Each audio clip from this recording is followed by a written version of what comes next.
We got our mouse piece hooked up for our mouth here, so it'll open and close properly. So what you need to do is you need to set your mouth in where it goes.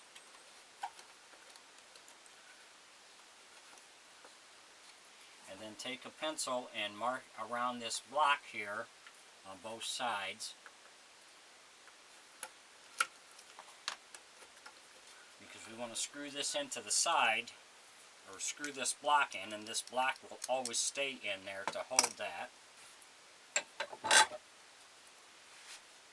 you can see, I've marked each side of this, and we want to drill a hole